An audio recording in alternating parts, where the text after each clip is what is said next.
12 News, your election headquarters. Sponsored by Nature's Federal Credit Union.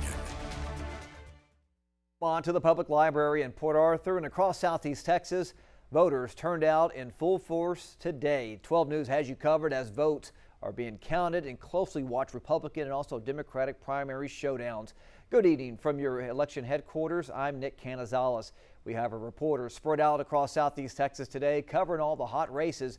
But let's start with some developing news out of Dallas. We know that a man was arrested outside Texas Attorney General Ken Paxton's election event in Dallas with a large amount of ammunition. Now, no one was hurt, but security is very tight. Back here at home, we are tracking the race for commissioner of Jefferson County Precinct 4. Beaumont City Council member A.J. Turner is leading incumbent Everett Bo Alford, who has been in the position for 23 years. Also in Orange County, incumbent County Commissioner Precinct 2, Chris Sowell, is leading the race in his re-election fight against challenger Colleen Owens. Now, to Newton County we go. There are a lot of problems with the ballot counter right now. County officials say it's broken. They told our 12 News reporter Spencer Plato that they're working to get a replacement part, but it would take hours to get there. So it looks like we won't be seeing any type of election results from them until later tonight. All right, let's turn to our attention to one of the hottest races across Southeast Texas, Texas Senate District 3 race between State Representative Trent Ashby and Rhonda Ward. 12 News reporter Cameron Burchett joins us live in studio with the latest updates in the Republican primary for State Senate District 3. Cam? Nick, with longtime Senator Robert Nichols retiring, State Representative Trent Ashby and Rhonda Ward are in a tight contest to represent 18 counties in the Texas Senate. Texas Representative Trent Ashby says former Senator Nichols encouraged him to enter the race after announcing his retirement.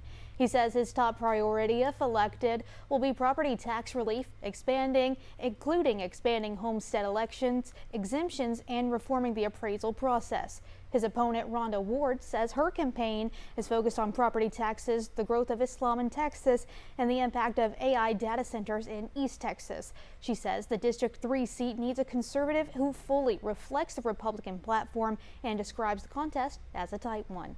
Let's look at those numbers rolling in. Trent Ashby is leading with 63% of the vote and Rhonda Ward with 36% of the vote. The winner there will face Democrat Bobby Tillman in the November general election. Tillman is running unopposed in the primary. We're going to continue to follow this race and we'll bring you voting numbers as we receive them. In studio, Cameron Burchett, 12 News. All right, thank you, Cam, and stick around on 12 News Plus for more. Download for free and watch on your TV. In Jefferson County, it's looking like there may be an upset in the County Commissioner Precinct 4 race. Beaumont City Council member A.J. Turner currently leading incumbent Bo Alford, who has served in this role for more than 20 years. 12 News reporter Ebony Coleman spoke to Turner earlier tonight. I'm here at Theodore Johns Library, and we're talking about the Jefferson County Commissioner Precinct 4 race now. Incumbent Everett Bo Alford points to his experience. He believes that is going to get him reelected. While I have AJ Turner joining me here. AJ, you are Mayor Pro Tem. You've served in that position for the past 5 years. You feel like that short time has proven you to be for the constituents, right? Can you tell me why you want this position? Hey, Jude, how you doing? I think to say short time is a stretch because you graduate high school in 4 years, and 5 years is pretty long. But when it comes to experience, if experience is emerged with vision to create a bold thing for the future, it kind of doesn't match. Experience only works when it's working for you. That's when it matters. And I appreciate the years of service that my opponent has put in. I think he's done some great things, and I respect him. But it's time for a change. It's time for fresh energy. It's time for fresh ideas. It's time for a fresh perspective. It's time for somebody to energize this community. And you can feel the energy out here at the polls. Look at the turnout. You can feel it. AJ, what is one thing, you've done so much in your time with city, but we're going to move on to more rural areas of Precinct 4. What is one thing you really want to hit on if you get this seat? One of the biggest concerns from walking those rural areas is listening to the people who live in those areas. One of the main concerns in the Fournette area was LaBelle Road. When I knocked on doors, neighbors said this is our major thoroughfare and it's so bad we have to ride in the middle of the street just to get down it. Another thing is Lawhorn Road, South China Road. When I talked to the residents in Cheeks, those were some of the concerns. And one of the biggest issues when it comes to projects coming into our community, like the carbon capture project, the CO2 project, residents felt like they felt voiceless, they felt unheard. And when you bring massive projects into the community, it's important to communicate with the residents in which the project could impact. What is one thing you've learned from being on council as Mayor Pro Tem that you are planning to take into Precinct 4? Neighborhood associations. It's important to bring the energy to your constituents. One thing I learned from being Mayor Pro Tem, the city of Beaumont is actually larger than the precinct that I'm going to be overseeing. So I learned how to stretch my abilities across the city of Beaumont. And I've also learned that if I can do that at the city level in a larger environment, I can definitely go to the county level and energize them and give them some face-to-face interaction with the elected officials that they're currently complaining about that they're not seeing. I think as elected officials, we should physically go to the people, not always expect them to come to us. One more thing, AJ, talking about the turnout of today's election, since I've been here at 4, the lines have been out of the parking lot. You couldn't even park. People are parking down the street. You still have people kind of coming as they get off of work for this last-minute push. As a councilman now looking to this Precinct 4 seat, how does that make you feel about just the sheer turnout of your constituents from Beaumont now into Precinct 4? I think competition is good. Sometimes we look at competition as a bad thing, but competition is a great thing because it brings out the best in the people that are actually competing. One thing about me, I get up when it comes to competition. I look forward to challenges. I look forward to doing things people say can't be done. Because with God, anything's possible. No man, no woman, if you follow God's word, anything is possible. You also said, too, you wanted to kind of step down and give somebody else a chance to kind of lead the city of Beaumont, right? I definitely believe in term limits. I think term limits is good because we have too much talent in Jefferson County and Beaumont alone for one person to be in the same spot for 20 plus years. I think it's important as elected officials we mentor and pass our knowledge and our buckets down to the people coming behind us and let them bring their fresh energy, ideas to the table and see how can we enhance the community even better. If the mentor isn't willing to mentee the mentee and the mentee becomes better than the mentor didn't actually do their job.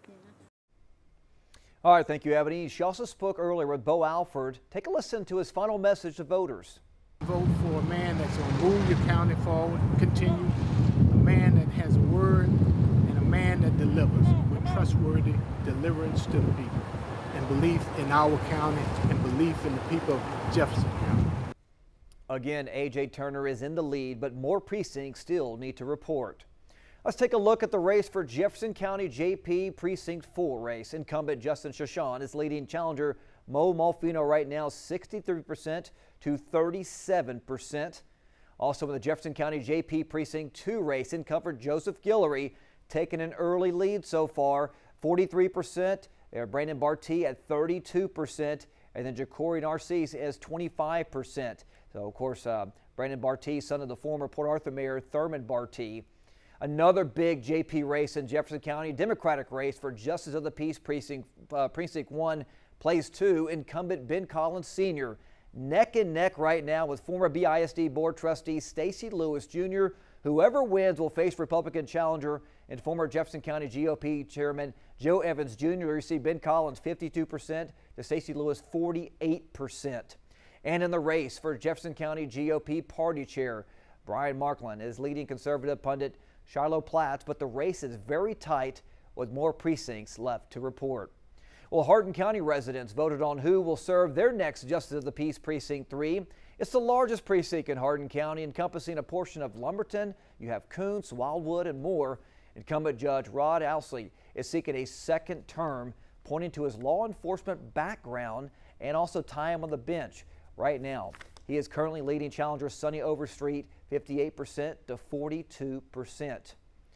Let's do some more Hardin County races. In Precinct 1, incumbent Chris Ingram is trailing challenger Robert Ward Jr.